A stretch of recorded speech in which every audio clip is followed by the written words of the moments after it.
Hello everybody, thank you for joining me today for another Twilight Zone video in my Twilight Zone ranking series where I rank every episode of the original Twilight Zone from my least favorite to my favorite.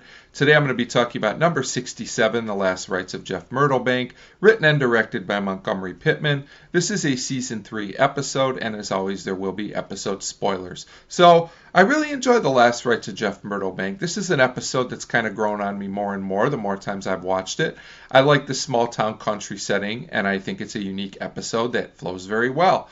I think James Best gives his best of his 3 Twilight Zone performances as Jeff Myrtlebank. I thought he fit the role very well. Sherry Jackson isn't given much to do as his love interest Comfort, but she does what she can with her role. So this episode starts in a unique way. We start at a funeral for Mr. Jeff Myrtlebank, only he wakes up. Now, as you can imagine, this causes great confusion and panic within the townspeople. The doctor insists that this man Jeff was a goner, so the townspeople think he's maybe a ghost, or even worse, some type of demon. So a very interesting premise here.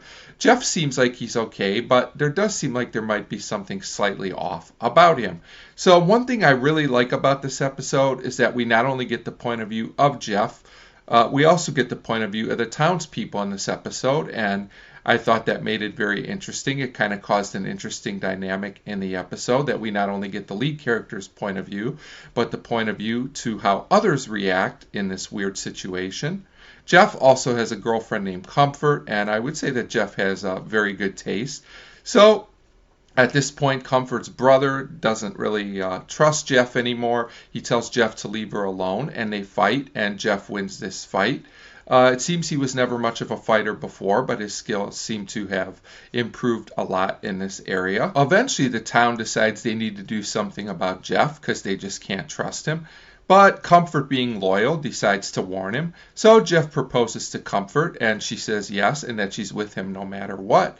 And Jeff also tells the townspeople that he and Comfort are going to stay in town and live right there. He basically comes up with the theory, if they're right about him, that they should fear him, and if they're wrong about him, there's nothing to worry about anyway. And they reluctantly accept this, I think out of fear more than anything else.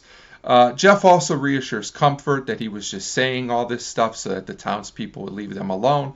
But then he pulls out a pipe and it lights itself. And I will let you decide for yourself what this means here at the end of the episode. Another odd thing about this episode is Serling's ending narration where he talks about the couple's son, and it seems completely out of place with the rest of the episode. But I guess if you just kind of go with it, it's fine.